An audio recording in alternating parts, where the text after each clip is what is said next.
I'm a professor of marketing at the McComb School of Business at the University of Texas at Austin. And I teach a class on happiness, both at the University of Texas at Austin and at the Indian School of Business. And I have a Coursera course on the topic. And some of you might have received a copy of my book, which just came out a couple of months back. Most people, when they get to know that I'm a business school professor teaching a class on happiness, do a little bit of a double take. You know, they wonder, how come, isn't business often the opposite of happiness? How did you get to do this? There's a long story behind it. I won't get into that story. Instead, I'm going to be focusing on another question that I think is a very, very important and interesting one. Okay, you can see it here. Yeah, here, okay. Can money buy happiness? Okay, before I get to that question and share with you some of the insights that come from the research, I want to ask you guys a question. Are you guys ready? Okay, all right. Okay, here's the question. I call it the genie question. I've actually posed it to over 10,000 people from around the world. It goes like this. Imagine that a genie similar to the one in Aladdin's story appears in front of you and grants you 3 wishes, right? What 3 wishes would you make? I'm going to give you a little bit of time to make these wishes. You don't need to actually note it down. Just think about these wishes, okay? All right. If you've made your wishes, look at me, up from your phones. Okay, looks like most of you have made your wishes. How many of you wished for more money? I've been told that you guys are already a little bit pretty wealthy. No. Especially you just received a gift. Okay, how many of you wish for more money? Okay, quite a few hands going up. How many of you guys wish for career success in some form or the other? Climbing up the corporate ladder, okay. How many of you wish for fame? For your mugshot to be on, I don't know, Fortune magazine or something, Business India. Okay. How many of you wish for happiness? Wow, this must be a very unusual crowd. Okay, so let me share with you the results that I get from the surveys that I've conducted. By far, the most common wish, most popular wish is money. Over 60% of the people around the world ask for more money from the genie. Okay. The second most popular wish is something I didn't put up here. It's family relationships or having great relationships. But a close third is success, and soon after that comes fame and so on. Okay, so mostly materialistic wishes. What's very interesting to me is that happiness comes right at the bottom. Very, very few people ask the genie for happiness. That's why I said this seems to be an unusual crowd. But to be honest, one of the big reasons why I think you guys ask for happiness is because happiness is in the title of the talk, right? So you got reminded that happiness could be a wish that you could ask for. So it turns out happiness isn't high on people's wish list, although it should be, for reasons that I get into in my book. So you should take a look at the book at some point. Why is happiness not on people's wish list, whereas wealth and fame and all these other things are on people's wish list? I've interviewed a lot of people, right? And if I were to ask you guys, those who asked for money and those who did not ask for happiness, why is money on your wish list but not happiness? You would say something like this, that yeah, happiness is ultimately very, very important to me, but money is the surefire means to get to happiness, right? In other words, there is a lay belief in your mind that the relationship between money and happiness goes something like this, right? It's a monotonically increasing relationship. The more money I have, the more happy I'm going to be, right? And the limit is infinity. If I have, infinite amount of money, I'm the richest guy on planet Earth, then I'm definitely going to be happier than if I were the second richest guy, and so on and so forth down the line. Okay, so is that really true, though? Is that really true that more money you have, the more happy you become? Thankfully, a lot of people have looked into this question, right? And especially in the last about 20 years. And they've looked at it both at the level of the country, so you can look at the happiness levels of the country, the citizens of a country, average it out across all the citizens, and look at the GDP per capita. And if you look at that, it turns out, I don't know if you're able to see that line, it's actually a curvilinear relationship. It's not a linear relationship. So up to a certain point, more GDP per capita does seem to enhance happiness levels, but there is a cutoff beyond which increases in GDP per capita, and that cutoff is around $13,000 or $14,000 per capita, okay? It turns out that more money does not buy you more happiness. Okay, this is at the country level. And you might argue that, well, maybe it won't translate at the individual level. So a lot of research has gone into that question as well, and it turns out it's the same relationship. This is data from the United States, and I want you for a minute to focus on the red line on the top, which is the happiness line.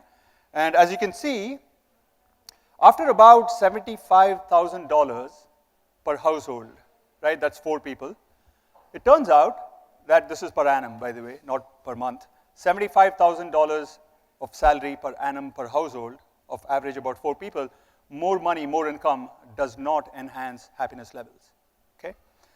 In fact, if you look at the green line at the bottom, which is the amount of stress that people endure, after the $75,000 level, actually stress might slightly increase even, okay?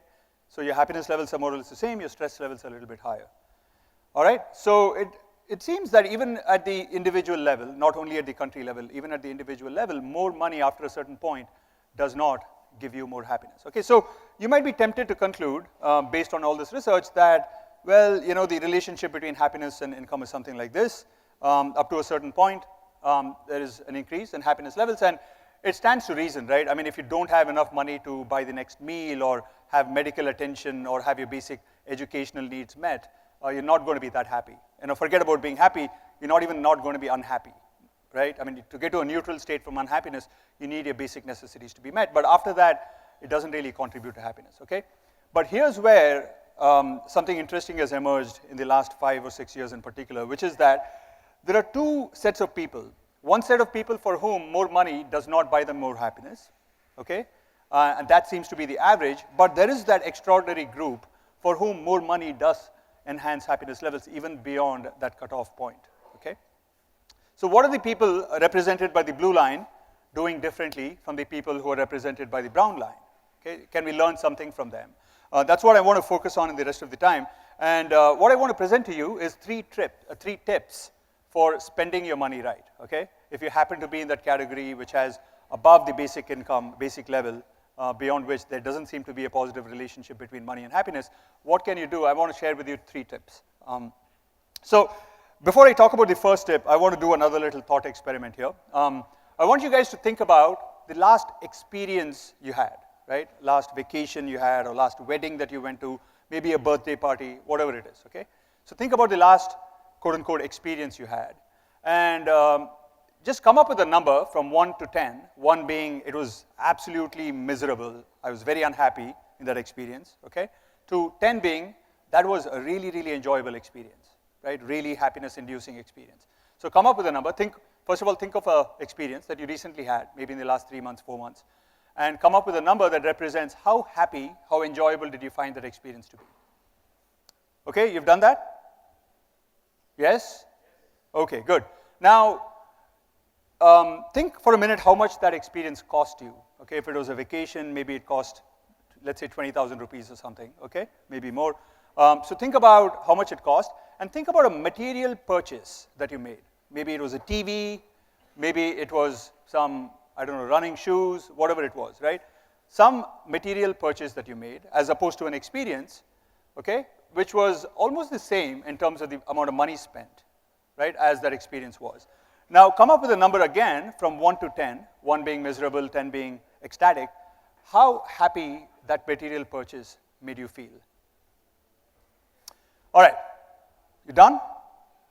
Okay, now I want you guys to raise your hands if you found more enjoyment, you experienced greater happiness or enjoyment from the experience. How many of you guys are in that category? Okay, about 20% of the people, maybe 30%. How many of you guys found more happiness or enjoyment from the material purchase? Okay, 1 or 2, so 30% and maybe 5%. The rest of the 65% don't give a damn. Or you found exactly, they didn't go on vacation, okay? No, it needn't have been a vacation. It could have been anything else. All right, but anyway, there's an overwhelming majority that seem to have derived greater enjoyment from the experiences as opposed to the material purchases, which is in fact what the research shows. There's now a lot of research on this topic that you're much, much better off spending money on experiences than on material purchases. So that's the first tip. Again, I mean, there's a qualification, very important qualification for this, which is that your basic necessities are met, right? So if you have enough food, clothing, shelter, etc., beyond that point, it's much better to spend money on experiences as opposed to material purchases. So in terms of happiness levels, in terms of excitement, in terms of pleasantness, any which way you look at it, you're a winner. You're much better off in terms of happiness if you spend the money on experiences. Why is this the case? It turns out that we seem to have a very selective memory for experiences. And I'm sure that you've experienced this, that when you plan a vacation, well before the vacation happens, you expect the vacation to be really, really enjoyable, right? Because in your mind, when you're thinking of going to Goa, it's a picture-perfect day, and you're lying down on the beach, and there are beer vendors and masseuses and everybody walking down and offering you all these things, and you're having a really nice, enjoyable time. You can't imagine in your mind that it might be raining, or you might be stuck in traffic, or you might be delayed, and you arrive at your hotel at 2 a.m., etc. Okay, in your mind, everything goes perfectly when you're planning for a vacation. Now, during vacation, it turns out that we aren't actually that much happier than we are when we are not on vacation. It might be very surprising to you to note that, but again, a lot of research has shown that during a vacation, you're actually not that much happier than when you're not on vacation. But after the vacation is over, again, you remember the vacation as having been really enjoyable. So there's a kind of a U-shaped curve if you look at time on the x-axis and enjoyment on the y-axis. Before the vacation, you think that the vacation is going to be really enjoyable. During vacation, you're actually not that happy because of all the practical constraints that you face, and basically reality takes over at that point, right? It's not like you imagined it to be. But after the vacation is over, you selectively remember only those parts that were positive, and you forget about those parts that were negative. This is a very big reason why experiences are more enjoyable. In a sense, it's delusional. It's a trick that our mind is playing on us. Now, what happens with material things is that they're right in front of us. So when a TV breaks down, that's unenjoyable, and that's not something in the past. That's happening right now, right? And when a TV neighbor buys another TV that's even bigger, then you are not so happy with your TV, right? But experiences are less comparable. You go to Goa, somebody else goes to Konark. It's not clear which is better. But with a TV, size matters, right? And so you feel less happy when somebody else buys a bigger TV and so on. So that's one big reason why material purchases make you less happy than experiences. Another big reason is that other people like you better when you've had experiences. You probably know this, right? If you go to a party and you talk about, your meditation retreat in the Himalayas or something like that, they actually want to know more. But if you tell them about, your fancy car that you bought or a piece of jewelry that you have, they think that you're showing off, right? So material goods seem to signal to other people that you're superior to them, whereas experiences signal to them that you're a unique, interesting individual, okay? That's a big reason why experiences are better than material goods. Okay, let me give you another tip that comes from a lot of the research, which is that, which is one of buying time, okay? So when it comes to time, at least up to a certain limit, again, same thing as was the case with money, up to a certain limit, it seems like there is a very strong positive monotonic relationship between amount of time you have and how happy you are. So the researchers call this time abundance. So in other words, you can't really feel happy if you don't feel a sense of time abundance, that you have enough time in your hands to do all the things that you want to do. Or to put it another way, if you suffer from what researchers call time scarcity, that is that you don't have enough time to do all the things that you want to do, like play with your child, or watch a TV show, or catch up with a program, or have a meal at a restaurant that you've been meaning to for a long time, and so on, then it actively lowers your happiness levels. And unfortunately, what has happened now is that because of the faster pace at which we live, and because of being stuck in traffic jams, and this is particularly true for India, or Bombay in particular, I would say, many of us suffer this affliction of time scarcity. Okay? How many of you guys here would say that you have less than 1 hour a day that is at your disposal to do anything that you want to do? How many of you guys here? Less than 1 hour a day. Okay? Wow, quite a few hands going up. How many of you have maybe between 1 and 2 hours a day? Every day, okay, more. How many have 2 to 3 hours a day? Okay, how many of you have more than 3 hours a day at your disposal? Okay, 1 or 2 hands going up. You guys look happier to me, even though you've lost some hair. That's fine. Okay, so that's the idea that, the less time you have at your disposal, the less happy you're likely to be. And the big mistake that a lot of us make is that we don't convert the money that we have into buying time. Okay? So here are a list of 7 activities that turn out to be aversive to a lot of people when it is repetitive. That is, that you have to do it every single day, right? So cooking, cleaning the house is number 6. This is the top 7 most hated activities. Number 5 is getting the desk organized, your office space organized. Okay?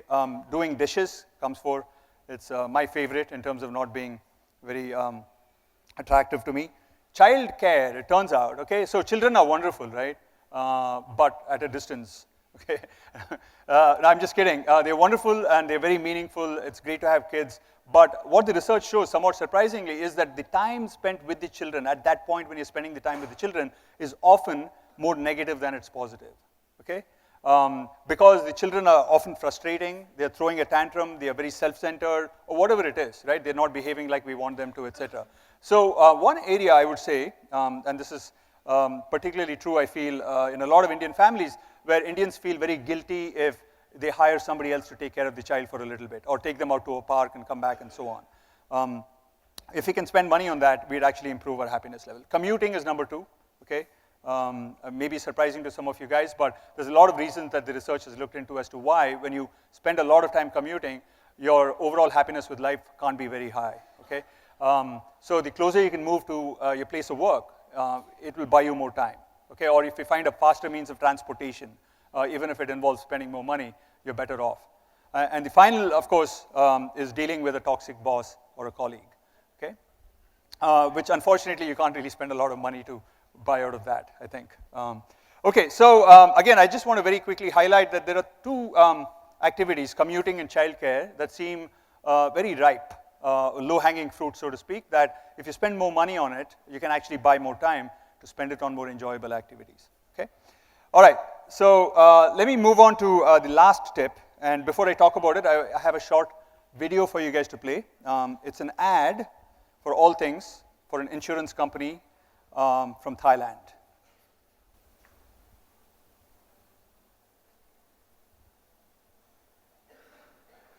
Volume, please.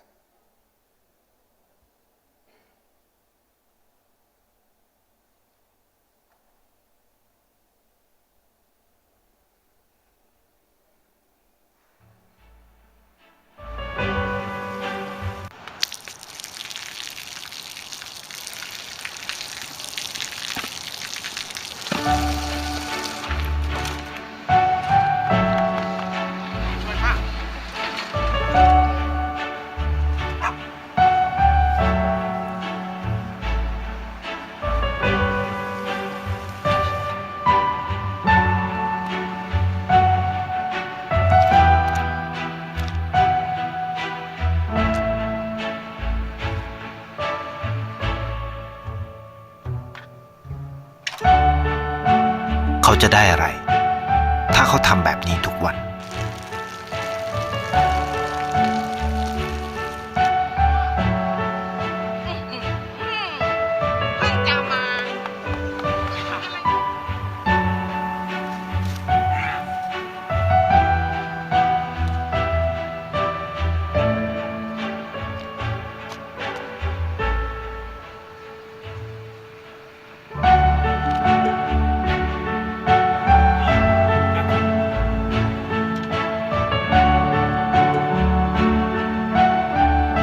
เขาจะไม่ได้อะไรเลยไม่ได้รวยขึ้นไม่ได้ออกทีวีไม่มีใครรู้จักไม่ได้มีชื่อเสียงที่มากขึ้น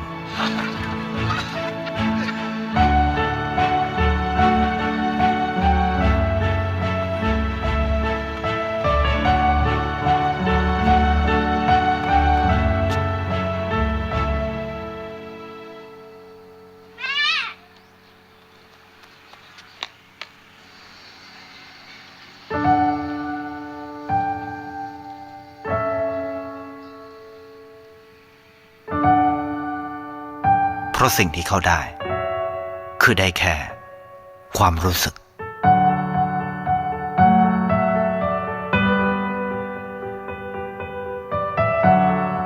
ได้เห็นความสุข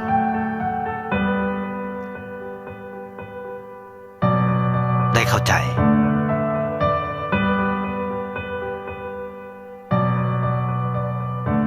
ได้ความรัก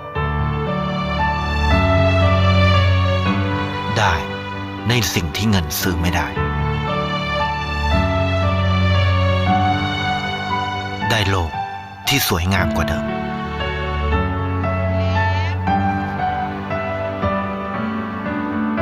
ในชีวิตคุณ อะไรคือสิ่งที่คุณต้องการมากที่สุด ไทยประกันชีวิตเชื่อในความดี And turn the lights on. Thank you. I'll take credit for that, even though I didn't have anything to do with the ad. As the ad shows, spending money on other people can actually enhance your happiness levels through forging these deeper connections, which is really the third thing that I want to talk about, which is investing in others. But before I get to that, very quickly I want to point out to some research that actually backs what we saw in that ad, which is that we seem to have a very deep-seated desire to be agents of love, kindness, and compassion. And when we are consistent with that desire, that is that we are kind and compassionate to other people, we experience a huge boost in happiness. Okay, and maybe happiness is not exactly the word to describe that emotion. The psychologists refer to that emotion as elevation, which is kind of like love, but it doesn't have to be that you're in love with that person. Okay, it's a sense of expansiveness, and usually associated with a kind of lump in your throat, maybe heavier breathing, and maybe even tears in your eyes. So to the external observer, you might not look like you're happy, but you know that you're experiencing something positive. So I want to very quickly share with you one study that was done with the students of the University of British Columbia. As they were headed to their classes, the experimenters intercepted them and gave them an envelope. Okay, so half the participants who agreed to participate got $5 in the envelope. The other half got $20 in the envelope. Okay, and the envelope also had instructions on how to spend the money. So half of the people were asked to spend the money on somebody else, and the other half were asked to spend the money on themselves. So imagine that you're a participant in the study, right? You could get either $5 or $20, and you could get instructions to spend it on yourself or on somebody else, right? That's the idea. And later on that evening, these participants were called up by the experimenters, and they were asked, how happy are you? Okay? So they measured the happiness at the beginning of the day, at the end of the day. Now, a separate group of students was told about the study and described the overall layout of the study or design of the study like I just described to you. And they were asked to guess which group would feel the happiest, right? That second group guessed that those who got $20 would be happier than those who got $5, and those who spent it on themselves to buy a cup of coffee or a book or whatever would feel happier than those who spent it on somebody else. It turned out that they were wrong on both counts. Getting $5 versus $20 made no difference to happiness levels. And that's partly understandable because the $5 group did not know that there was a $20 group, right? If they had been told that another group got $20, they might have been less happy, but they weren't aware. And as a student, getting any money at all is like a big bonus, right? But what was most surprising and more the point of the study was that those who spent it on other people, spent the money on other people, bought a gift or a coffee or whatever, were significantly happier than those who spent it on themselves. Again, many of us do not realize that we actually have this very deep desire to be loving, kind, and so on, and therefore, when we fulfill that desire, we actually experience a big boost in happiness. Now, some of you might be thinking this was conducted in British Columbia, which is in Canada, which is like, maybe the 15th richest country in the world in terms of per capita GDP. What about other poorer countries like India or Bangladesh or, Kenya or Uganda? So the researchers went and did a very similar experiment in some of these countries, and it turned out, even in those countries, spending money on other people delivers a bigger boost in happiness than does spending money on oneself. Okay, so I just want to very quickly point out, why is it that investing in others enhances our happiness levels? That ad actually captures a little bit of the reasons why. One reason has to do with what's called positive reciprocity. That is that when you're kind to other people, they notice it, they register it, and they feel obliged. There's some kind of a fairness meter inside our head, right? If somebody does us a good turn, we feel kind of obliged to do them a good turn in return. And so it sets up a virtuous cycle of positive reciprocity. That's a very, very important reason. You saw that in the ad. The second thing that happens has to do with this idea of wanting to be an agent of positive change. Many of us have many, many different goals, and one big goal that almost every one of us has is to be a contributor to the world, a net contributor rather than a net taker. We want to see ourselves as somebody who's powerful, who's big, who's generous, who's a king, you know, or a queen. And so when we are nice to other people, the story we tell ourselves about who we are is that I'm an able person. I'm somebody who can actually be an agent of positive change. And that story you tell yourself, that I'm a king or a queen, is a very, very powerful story, right? As opposed to somebody who's a beggar, who's always constantly taking. This story is a much more powerful story, and therefore it makes you happy. All right, so I just want to very quickly summarize. Whether money buys happiness or not really depends on how you spend it. And what I've suggested here are 3 tips. It turns out that there are a couple of other tips as well. If you're really interested in this topic, you should check out a book called Happy Money that a couple of my colleagues wrote. Elizabeth Dunn, D-U-N-N, Dunn, and Michael Norton, N-O-R-T-O-N. The book is called Happy Money. I think you'd find it interesting if you like the talk. Okay, so the 3 ways to increase your happiness levels is to spend the money on where it really matters in terms of happiness. One is to buy experiences, the second is to buy time, and the third is to invest in other people. Thank you.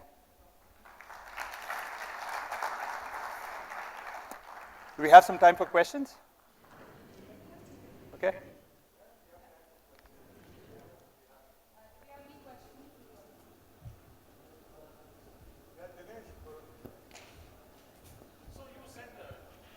There was this study where people at a particular amount felt happy, and then beyond that, Yes. 75,000. So is happiness just about feeling happiness or actually being happy? Yeah, it's a very, very important question. And what the researchers looked at, by the way, both of them won a Nobel Prize, not necessarily for this study. It's a study by Kahneman and Daniel Kahneman and Angus Deaton, which came out in 2010. They looked at 2 kinds of happiness, and I think this is what you're trying to refer to. One is what's called experienced happiness. Right now, I feel good. I don't have a headache. I'm feeling healthy. I've had a good meal. It was very tasty, particularly the rabdi. Okay, that kind of experienced happiness is one kind of happiness. The second kind of happiness they called reflective happiness, which is the happiness that you feel because your life in general, overall, all things considered, is going well. You know, you have a good bank balance. You're not fighting with your wife, right, and so on. Your children are doing well. So what they found is that the relationship between money and experienced happiness is what comes down after the $75,000.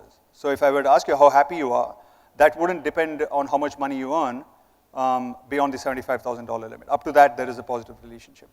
With reflective happiness, actually the limit is a little more farther away. That is that it does add to happiness up to, I think, $200,000 or something like that. Now, I don't know if you meant reflective happiness by being happy. I think it might have been it, but if it was something different, then let me know. Yeah, what I was feeling or trying to suggest is that most people follow money or try to get money or achieve a status by getting that much money, and finally when they reach there, they realize, no, it's not the money which is giving me the happiness. It's actually coming from somewhere else. So, what is that somewhere else? I don't know, you probably reach a spiritual level or, you know, some... Well, I wish that was the case, right? I think the more typical story is that you go to that point and then you realize that you're not happy and you think that that must be because my original aim of $200,000 a year wasn't high enough. Actually, it's probably $500,000. And then you get there and then you realize yourself that, no, it wasn't $500,000. There's actually a very interesting article that came out in the Atlantic Monthly in 2014.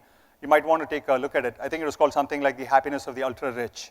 They looked at people with net worth of $25 million and above and looked at their happiness levels and all that. And it turns out they're not very happy. And the biggest fear is that they don't have enough money. Okay? Good evening. Hello. Yeah.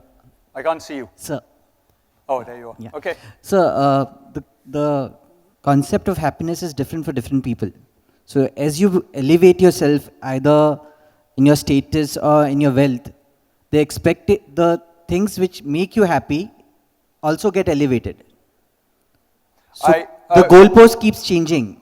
So that's the reason, you know, even if you cross that 75,000 mark, you may not be happy because you will not be happy with smaller things or things which you were happy with.